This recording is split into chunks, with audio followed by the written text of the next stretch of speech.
I will dare to do what I have to do to keep the people of Trinidad and Tobago safe. That is my priority. I've said T&T first. That is my priority. I have no intention, we've had no discussions of invading Venezuela, of stepping onto Venezuelan soil. Nothing of the sort is happening. I have no intention, we have not had any conversation about invading Venezuela. Those were the words from the Prime Minister of Trinidad and Tobago, Kamala Persad Bissessa. Someone need to take the mic from her and to put in place a press secretary, because I believe that the Prime Minister of Trinidad and Tobago, she is talking Trinidad and Tobago into a conflict with Venezuela. Let's talk about it.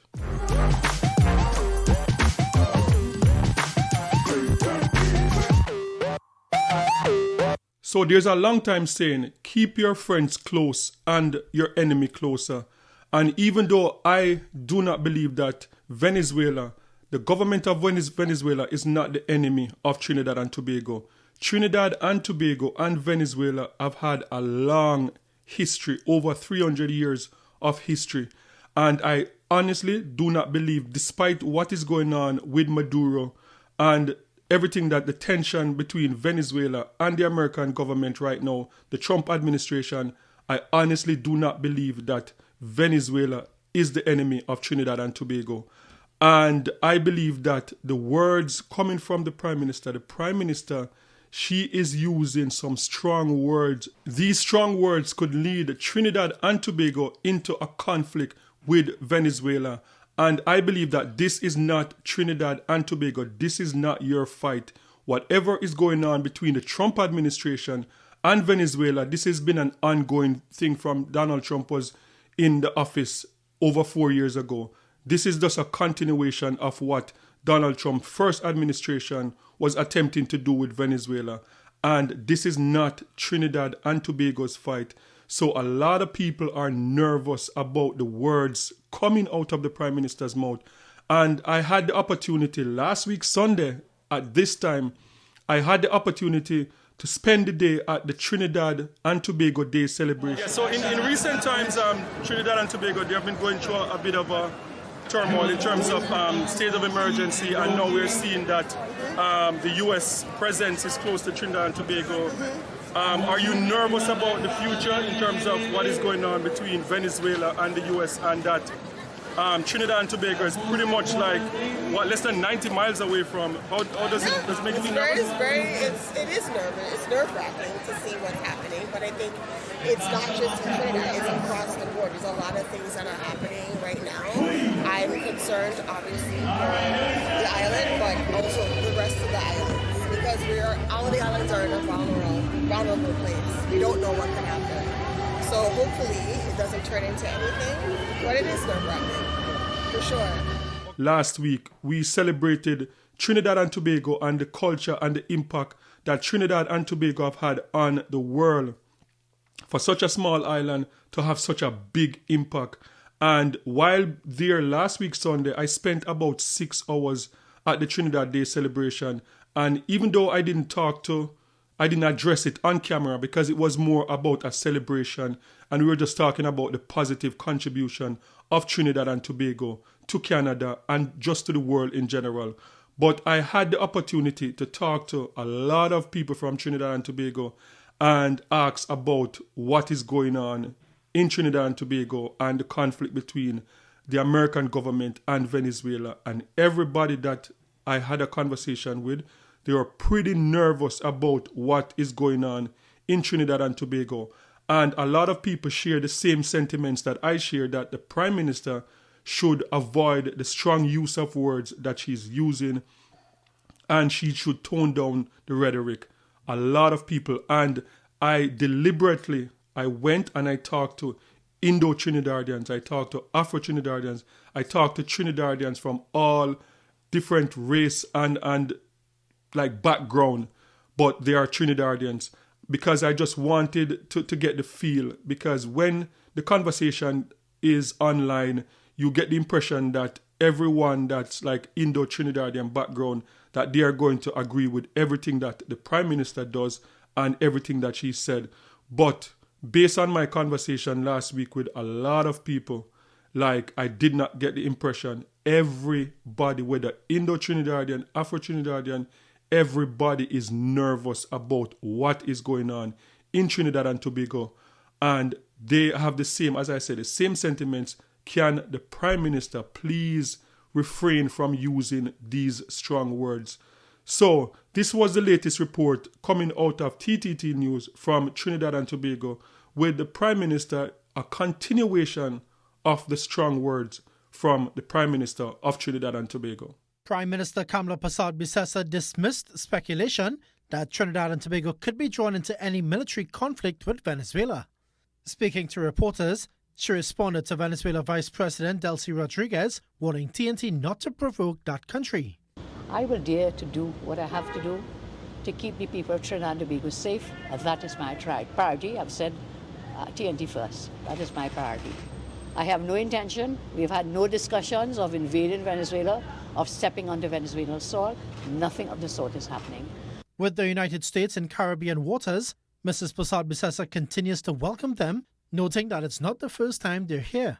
If that can help us stem the criminality, the trafficking, the narco-trafficking, the human trafficking, and the pain and suffering that brings to the people here, then yes, we welcome them and look forward to their cooperation with us.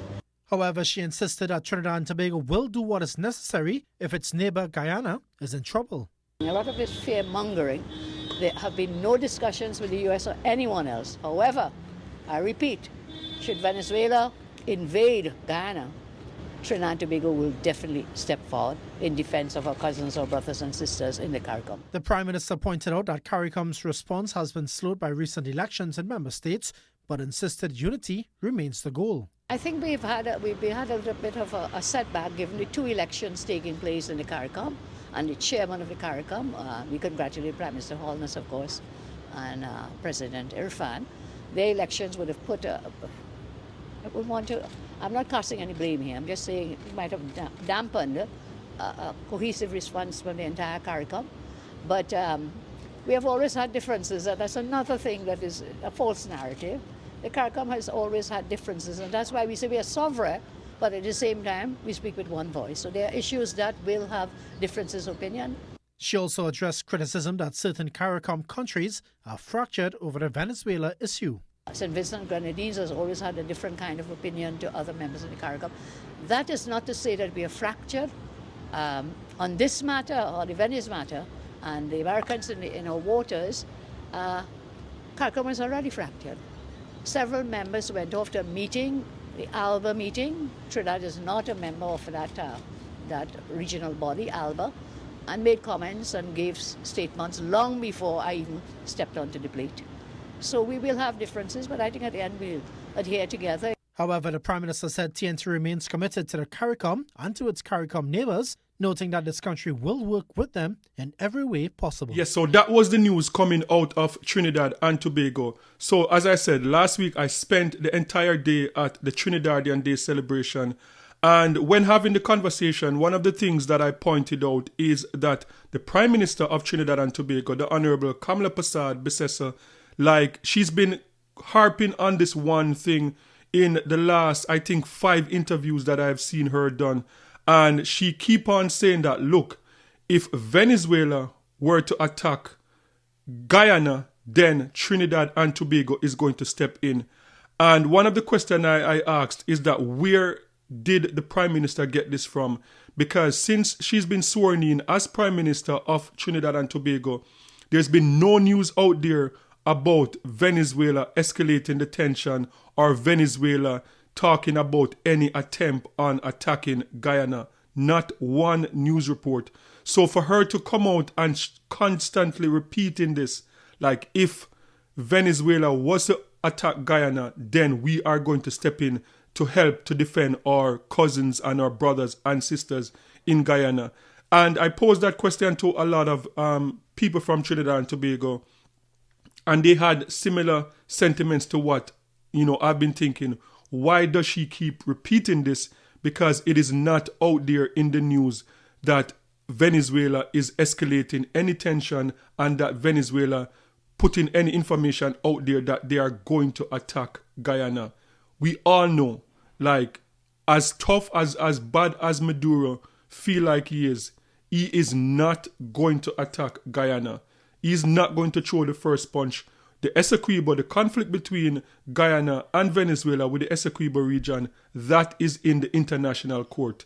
If Venezuela make any attempt to do anything, not only America would come down on them, but the world would come down on them, because right now it is in court and you have to wait until the final decision from the international court. And since 2025, we have seen no dramatic escalation between Guyana and Venezuela. I know last year we saw some tension, the rising of tension between Venezuela and between Guyana, and the PNM administration, they did not come out as forcefully with these strong words like what we see the Prime Minister doing now. I remember what happened at the time is that the Prime Minister at the time, Keith Rowley, they had some diplomatic conversation. They had the Prime Minister of St. Vincent and the Grenadines went to have a conversation with leaders from Venezuela and leaders from Guyana, because they have the Argyle Declaration that was signed, and that is how they dealt with it last year. So I am surprised, a lot of people are surprised that the Prime Minister keep bringing this thing up about if Venezuela was supposed to attack Guyana, then Trinidad would step in. And why that is crazy to me is because we all know that whatever is going on in 2025 is between the Trump administration and Venezuela. The warships in the Caribbean Sea, the submarine, all the missile carriers in the Caribbean Sea, that has nothing to do with Guyana. That is the Trump administration, Venezuela, talking about the war on drugs. So most people that I spoke to are of the mindset that, look, the Prime Minister of Trinidad and Tobago should just keep quiet, or just to say, look, America, they are an independent nation. Whatever they're doing, we have nothing to do with it. We know nothing about it, and just leave it as that. But the strong words, people believe they are putting Trinidad and Tobago in danger. And one of the thing before I close is that Trinidad and Tobago, Guyana, has no missile defense system. Israel is one of the few countries that America supply with one of the most advanced system in the world. Trinidad and Tobago is a stone throw away from Venezuela. And the reason why people are so nervous is because if the Trump administration should ever try to invade Venezuela, people are nervous that the Venezuelan, like Maduro, because they know that they can't go up to the American government, the next best thing to do is to attack Guyana resources and to attack Trinidad resources. That is what most people believe. And as I said, they are stone throw away from each other. It is not hard to do that. Guyana doesn't have a missile defense system. Trinidad doesn't have a missile defense system. And Maduro, if you believe that Maduro cares about the millions of Venezuelans out there, you're making a sad mistake, because everybody knows that Maduro probably have somewhere in China or somewhere in Russia that he could just run off to if America was supposed to invade, and leave the army there to say, like, look, let's attack Guyana, let's attack Trinidad. So the war of words to me is unnecessary, and I hope that someone will get to the Prime Minister of Trinidad and Tobago and say, please tone it down, or just keep quiet. Say nothing, or just tone it down. So guys, sound off in the comment section and let me know your thoughts on this one. Do you think the Prime Minister, do you think her words are too strong? You know, I started out the video with her. It might be I'm sure it was like a misstatement, like we have no intention of attacking Venezuela, because Trinidad and Tobago, Venezuela army is over 4 million strong. That is like more than double the population of Trinidad and Tobago. So she must have misspoke there. But the thing is, when you're coming out and saying too much, that is going to happen. So sound off in the comment section and let me know your thoughts on this whole situation.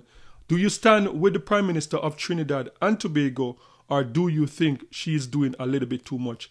Let me know in the comment section. And don't forget to like, share, and subscribe for more amazing content. And remember, peace. I'm out.